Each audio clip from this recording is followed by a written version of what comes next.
Hello there, Chair, committee members, and members of the public. My name is Tatiana Arno. I am your city engineer, and I'm here to present the Second Amendment to Agreement 8795-19-PW to Casamar Group LLC for on-call labor compliance monitoring and reporting services.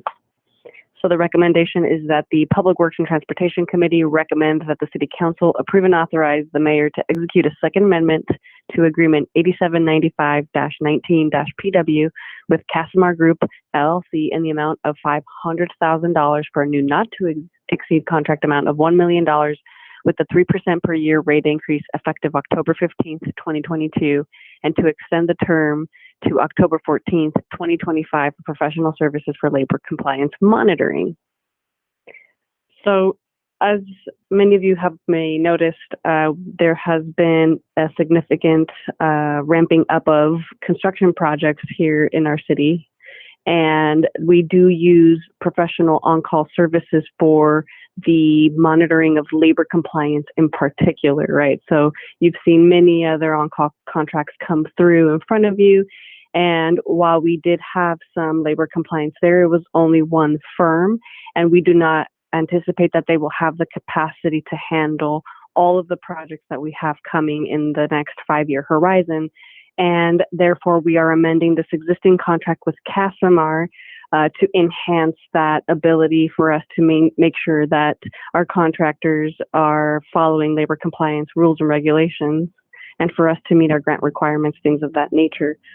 So we'll be utilizing both firms, one being the one that went before you just a few months ago, and then continuing our services here with Casamar. So generally speaking, this is very specialized work. It is labor intensive to make sure that labor compliance is being met with our contractors.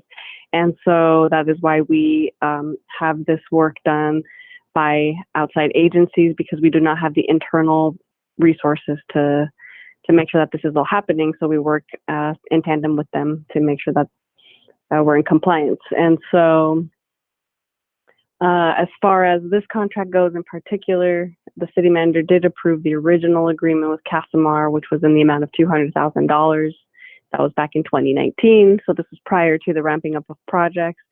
On July 20th of 2021, once projects started going out into the bid process after design, and we were actually executing them out in the real world, right? You see the construction happening. We did have City Council approve the First Amendment to increase that contract amount from $200,000 up to $500,000. And because we anticipate even more work coming before us, we want to increase that by another $500,000 for a total not to exceed of $1 million. And since it's going to expire this year, essentially October 14th of this year, we'd like to extend that expiration date as well.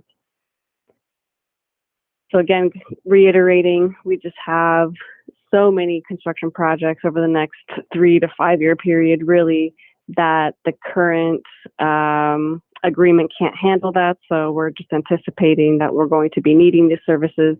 And while we're at it, we'd like to have a 3% per year rate increase that becomes effective October of this year.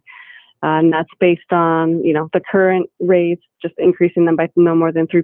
So that gives us some sort of cost certainty as well, so we can anticipate what we're going to be spending at any given time over the period of this contract. So the total cost for this amendment will not exceed $500,000 for the new total not to exceed of $1 million. This is an on-call, so basically funding will be charged to a given project or funding source depending upon the services performed by each task order.